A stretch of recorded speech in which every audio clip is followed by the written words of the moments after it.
Kakashi কেন রিনকে হত্যা করলো, আজকে আমরা এটা নিয়ে জানবো।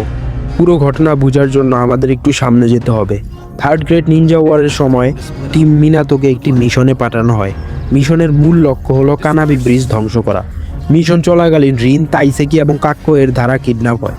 কাক্কো রিনের উপর গেনজুৎসু প্রয়োগ করে হিডেন লিফ ভিলেজের গোপন তথ্য জানার জন্য, কিন্তু বেচারা কাক্কো তার গরিব গেনজুৎসু এর দ্বারা রিনের কাছ থেকে তথ্য বের করতে পারে না। কাকাশি এবং ওবিতো রিনকে উদ্ধার করতে আসে, কিন্তু সেখানে তার অপোনেন্টের জুৎসু এর কারণে ওবিতো পাথরের নিচে চাপা পড়ে যায় এবং সবাই জানতো ওবিতো সেখানে মারা যায়।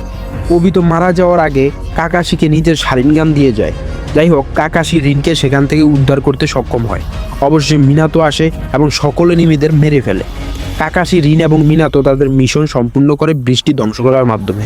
কিছুদিন পর রিন মাদারার দ্বারা কিডন্যাপ হয় এবং মাদারা রিনের ভিতরে ইসাবুকে সিল করে দেয়, যেটা ছিল থার্ড টেল, এবং সাথে সাথে একটি ফরবিডেন ইন্ডিভিজুয়াল কার্ড স্ট্রাইক দিয়ে দেয় এবং এমনভাবে প্রোগ্রাম করে দেয় যেন রিন ভিলেজে গেলে থ্রি টেইল মানে ইসাবু তার জায়েন্ট ফর্মে এসে ভিলেজ ধ্বংস করতে পারে।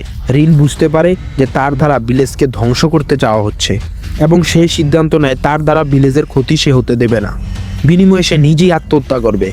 কাকাশি রিনকে উদ্ধার করার সময় কিছু শিনোবি ওদের পিছনে লাগে। রিন নিজেকে হত্যা করতে পারতো না, কারণ ও জিনজুরিকে এবং ওর উপর ফরবিডেন কার্স্টেক আছে।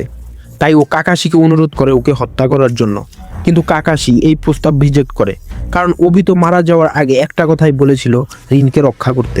কিন্তু রিন সিদ্ধান্ত নিয়েছিল যেভাবেই হোক তাকে নিজেকে হত্যা করতে হবে। কাকাশি যখন ওদের পিছনে থাকা শিনোবিদের একজনকে মারার জন্য নিনজুৎসু চিদরি ব্যবহার করতে যাচ্ছিল, তখনই রিন ইচ্ছাকৃতভাবে কাকাশির চিদরি এর সামনে এসে পড়ে। কাকাশি ওর চিদরি মুভ করার টাইম পায় না এবং রিন মারা যায়।